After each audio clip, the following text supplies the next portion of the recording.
Hello and welcome to this lecture. Yesterday we discussed about the series operation of the SCR. In today's lecture we are going to discuss about the parallel operation. When current required by the load is more than the rated current of a single thyristor, SCRs are connected in parallel in a string. Current rating अगर आपके load की ज़्यादा है जो एक SCR deliver कर सकता है उसकी कैपेबिलिटी के बाहर है तब हम क्या करेंगे नंबर ऑफ SCRs को पैरेलली कनेक्ट करेंगे so that we can match up the rating requirement current rating requirement of the load. For equal sharing of currents, VI characteristics of SCR during forward conduction must be identical as far as possible. This we were discussing yesterday also in the previous lecture also, that in case of the series operation, we need to connect the SCR in series such that all the SCRs have the similar VI characteristics to fulfill the voltage rating requirement. Similar is the case with the current also. Current के भी आपका जो voltage rate current rating है I mean the parallel case में भी जो current rating है वो जब आप अचीव कर रहे हैं तो आपके जो SCR जो पैरेलली कनेक्टेड हैं उनके जो VI कैरेक्टरिस्टिक्स हैं वो आइडेंटिकल होने चाहिए। ठीक है, तो ये जो फिगर है उसमें आपको दिख रहे हैं two SCRs in parallel and their characteristic during forward conduction. ठीक, for parallel SCRs connected voltage drop VT across them must be equal. तो ये जो वोल्टेज ड्रॉप VT है वो इक्वल होना चाहिए उनके अक्रॉस। फिगर 4.4 बी जो है वो बता रहा है कि सेम वोल्टेज ड्रॉप VT के लिए SCR1 शेयर कर रहा है करंट I1 और SCR2 शेयर कर रहा है करंट I2। वोल्टेज ड्रॉप तो VT सेम ही है बट यहाँ पे देखिए करंट I2 है और यहाँ पे देखिए करंट I1। ठीक है, सो I2 is much less than the rated current I1. The value of the I2 is much less than the rated current I1 for the same VT। ये कल भी देखा था हम लोगों ने। The total current carried by the units I1 and I2 and not the rated current 2I1 as required, therefore string efficiency is given है जैसे कल हम लोगों ने कैलकुलेट किया था टोटल करंट जितना निकलेगा divided by number of SCRs connected multiplied by जो भी आपका मैक्सिमम रेटिंग दे रहा है करंट I1 दे रहा है कि I2 दे रहा है तो I1 दे रहा है तो 2I1 जैसे पिछली बार भी V के रिस्पेक्ट में किया था कैलकुलेशन। ठीक है, now consider n parallel connected SCRs. For satisfactory operation of these SCRs they should get turned on at the same moment. अगर आपको सेटिस्फैक्ट्री ऑपरेशन चाहिए तो एक ही समय पे एक ही टाइम इंस्टेंट पे सारे SCRs को ट्रिगर होना चाहिए। The importance of their simultaneous turn on can be explained with an example. Consider that SCR1 has large turn on time whereas the remaining SCRs n-1 SCR जो भी connected है string में have low turn on time. Under this assumption n-1 SCRs will turn on first but one SCR1 with longer turn on time is likely to remain off. अब जिसका turn on time कम होगा वो पहले चालू हो जाएगा। Suppose मैंने turn on time बोला 1 सेकेंड और किसी का टर्न ऑन टाइम है 2 सेकेंड तो 1 सेकेंड वाला पहले चालू होगा 2 सेकेंड वाला बाद में चालू होगा। बहुत ऑब्वियस है ये। तो जब बाकी सारे SCR जो स्ट्रिंग में हैं वो पहले चालू हो जाएंगे और आपका SCR1 जो है उस कंडीशन में ऑफ ही रहेगा। ठीक है, the voltage drop across n-1 SCRs falls to a low value and SCR1 is therefore subjected to this low voltage obviously। ठीक है, क्योंकि वो बाद में स्टार्ट हो रहा है।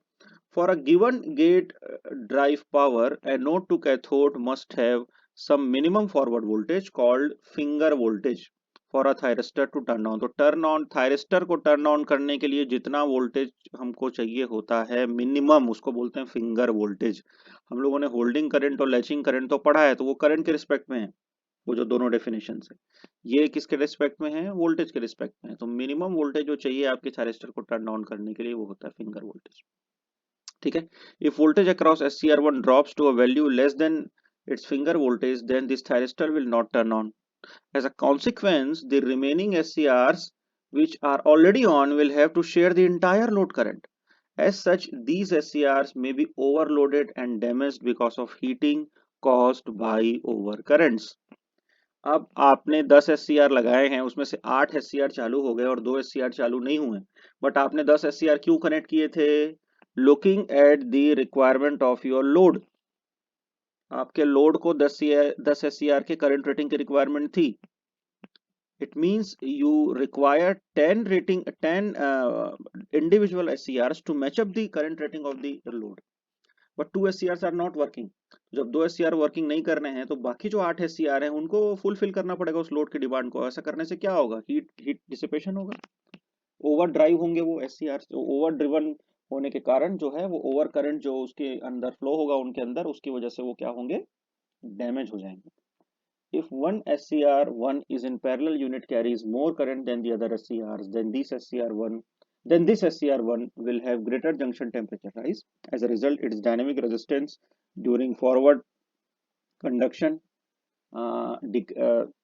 ये आपका जो है डिक्रीज होगा फॉरवर्ड कंडक्शन में, क्योंकि भाई आपने करंट बढ़ा दिया है, ओवर करंट ड्राइव हो रहा है तो ऑब्वियसली जो डायनेमिक रेजिस्टेंस है वो डिक्रीज होगा. Dynamic resistance, static resistance, again we studied in the EDC subject कि डायनेमिक रेजिस्टेंस कैसे मेजर करते हैं. यहाँ डायोड के रिस्पेक्ट में आपने पढ़ा हुआ है.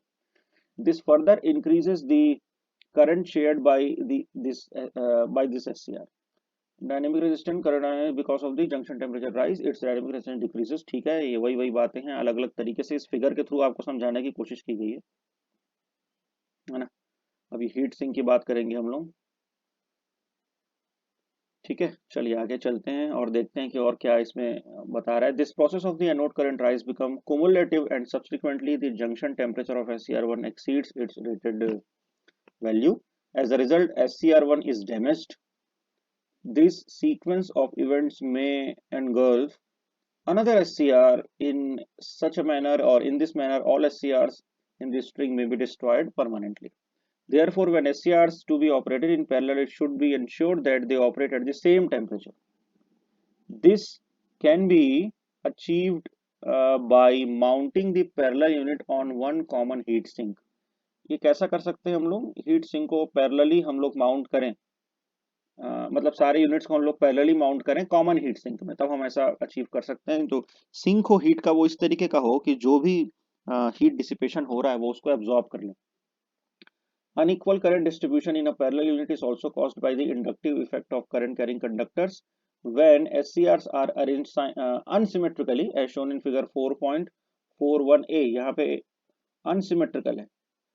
ठीक है, the middle conductor will have more inductance. ये middle conductor में आपको inductance ज्यादा मिलेगा because of more flux linkages from two nearby conductors. As a consequence, less current flows through the middle SCR as compared to the outer SCRs. This unequal current distribution can be avoided by mounting the SCR symmetrically on a heatsink as shown in figure 4.41b. तो ये है symmetrical representation और ये है asymmetrical representation. इसमें जो distance है equal करने की कोशिश की गई है तीनों जो SCR के पोर्ट्स हैं, ताकि आपको जो है करंट जो है वो डिवीजन जो इनके बीच में हो रहा है वो यूनिफॉर्मली डिस्ट्रीब्यूटेड मिले. ठीक है. In AC currents, current distribution can be made more uniform by the magnetic coupling of the parallel paths as shown in figure 4.41c. तो इस तरीके से मैग्नेटिक कपलिंग करके जो है आप देखिए 20 से डिवाइड करके इतना L1 आप इधर दे रहे हैं, L2 इधर दे रहे हैं और ये दोनों फिर SCR के बीच शेयर हो रहा है. इस तरीके से भी आप कर सकते हैं. ये टैप्ड पॉइंट ए जो मैंने बताया, जो मिड पॉइंट कॉन्फ़िगरेशन होता है, जैसे हम लोग वो भी पढ़ते थे आपके रेक्टिफायर्स, उसमें भी मिड पॉइंट और ब्रिज कॉन्फ़िगरेशन होते हैं. तो ये जो हो गया आपका मिड पॉइंट कॉन्फ़िगरेशन हो गया. ठीक है, तो इस तरीके से इसकी टैपिंग की गई है सच दैट कि I1 क्या हो, I2 के इक्वल हो. Then flux produced by two halves of the reactor opposes each other as A is the midpoint, opposing flux linkages cancel and there is therefore no voltage drop in the reactor. If currents I1 and I2 are unequal, say I1 greater than I2, then resultant flux linkages are not zero. These flux linkages induce EMFs in L1 and L2 as shown. EMF across L1 opposes the flow of I1 whereas L2 aids the flow of the I2. There is thus tendency to bug I1 and boost I2 so as to minimize the unbalanced current in the parallel unit. तो buck boost इसको circuit भी कह सकते हैं. आपको एक जो आपका जो फ्लक्स है वो I1 को अपोज करेगा और एक जो फ्लक्स है आपका जो है I2 को क्या करेगा, सपोर्ट करेगा. तो एक अपोज कर रहा है और एक सपोर्ट कर रहा है, सेम पाथ में दोनों पैरेलली कनेक्टेड हैं. तो जो भी मिस मैच होगा या मिसबैलेंस होगा in between the distribution of the current, that will be managed by this particular measure. Okay, so when 3 or more SCRs are connected in parallel, reactors can be arranged accordingly so as to minimize the current unbalance. ठीक है, तो इस तरीके से हम उस चीज को मैनेज कर सकते हैं। ये एक एग्जांपल भी हम लोग देख लेते हैं, क्या बोलता है। String of 4 series connected hysteresis provided, ये न्यूमेरिकल हो गया है ना। ठीक है, with static and dynamic equalizing current this string has to withstand an off state voltage of 10 kilovolt. The static equalizing resistance is 25,000 ohm and the dynamic equalizing circuit has the 40 ohm of resistance, and जो capacitance की value है वो कितनी है, 0.08 microfarad. The leakage currents for 4 thyristors are 21 milliampere, और ये सारे leakage current दिए हुए हैं। क्या डिटरमाइन करना है, determine voltage across SCR in the off state and the discharge current of each capacitor at time of turn on. चलिए कैसे सॉल्व करेंगे। सॉल्यूशन बोलता है let I be the string current in the off state. ठीक है, then current through static equalising resistance R इतना है। Current through each SCR is its own leakage current and has no current flows through series combination of RC and C। तो voltage across आप ले लीजिए कितना होगा, तो भाई आप जितना करंट है माइनस जो भी आपका लीकेज करंट है मल्टीप्लाइड बाय रेजिस्टेंस। वोल्टेज का क्या फॉर्मूला होता है, I V equals to I into R. तो आई जितना बचा है, तो मेन करंट आपने आई एज्यूम किया हुआ है, जो हमको पता नहीं कि स्ट्रिंग करंट में हमको कितना, वो तो हमको ऑब्टेन करा, लेकिन लीकेज करंट हमको पता है, तो मेन करंट में से लीकेज करंट आप घटा दीजिए, then you will get the value of the V1। Similarly you will get the value of V2 V3 and V4। अब क्योंकि सारे के सारे सीरीज में कनेक्टेड है तो सबका समेशन कर दिया आपने, समेशन से आपको क्या मिल गई, ये वैल्यू मिल गई। वैल्यू मिलने के बाद आपने कैलकुलेट कर लिया कि ये जैसे ही आप इस इक्वेशन को सॉल्व करेंगे आपको आई की वैल्यू मिल जाएगी, that is 0.12 ampere from above voltage across SCR1। इस तरीके से हम यहाँ पे वोल्टेज को कैलकुलेट कर लेंगे। देखिए करंट हमको पता चल गया इतना था, और SCR1, तो SCR1 का लीकेज करंट ये देखिए 0.021 ये उसी को हमने माइनस किया है। फिर आपने निकाल लिया कि SCR1 के अक्रॉस कितना वोल्टेज था, तो वैसे ही आप V2 के अक्रॉस निकाल सकते हैं, V3 के अक्रॉस निकाल सकते हैं, V4 के अक्रॉस निकाल सकते हैं। ठीक है, फिर आपको डिस्चार्ज करंट निकालना है। SCR1 के थ्रू डिस्चार्ज करंट वो करंट होगा जो जिस पाथ से आपको डिस्चार्ज मिल रहा है। तो RC से आपको डिस्चार्ज मिल रहा है, RC की वैल्यू दी हुई है प्रॉब्लम में। V1 इसलिए लिया क्योंकि हमको SCR1 के लिए लेना है, SCR दूसरों के लिए भी ले सकते हैं, SCR2 3 और 4 के लिए, जैसे यहाँ पे निकाल के दिया है। तो इस तरीके से आप प्रॉब्लम को क्या कर सकते हैं, सॉल्व कर सकते हैं। और ऐसे ही छोटे छोटे न्यूमेरिकल जो है आपके एग्जाम में आते हैं और बिल्कुल ही फंडामेंटल न्यूमेरिकल होते हैं। जैसे एक और न्यूमेरिकल हम लोग देख लेते हैं यहाँ पे। SCRs with a rating of 1000 volt and 200 ampere are available to be used in a string to handle 6 kilovolt and 1 kilo ampere. ये रेटिंग है, 6 किलोवोल्ट चाहिए और 1 किलो एम्पियर चाहिए। ठीक है, calculate the number of series, sorry requirement है, इतना करना है। रेटिंग है 1000 वोल्ट और 200 एम्पियर, ये रेटिंग है, और चाहिए कितना, 1 किलो एम्पियर और 6 kilo watt. Calculate the number of series and parallel units, कितने चाहिए सीरीज और पैरेलल यूनिट आपको इसको अचीव करने के लिए, जब डी रेटिंग फैक्टर है 0.1 एंड 0.2। अब डी रेटिंग फैक्टर क्या होता है, 1 माइनस स्ट्रिंग एफिशिएंसी।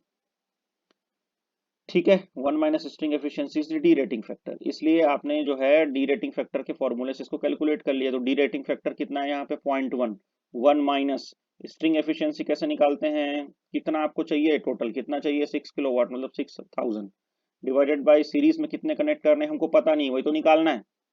ठीक है, multiplied by individual voltage requirement कितनी है, 1000। ठीक है, सिमिलरली पैरेलल कंडीशन में क्या ले लेंगे, उसको करंट से रिप्लेस कर लेंगे।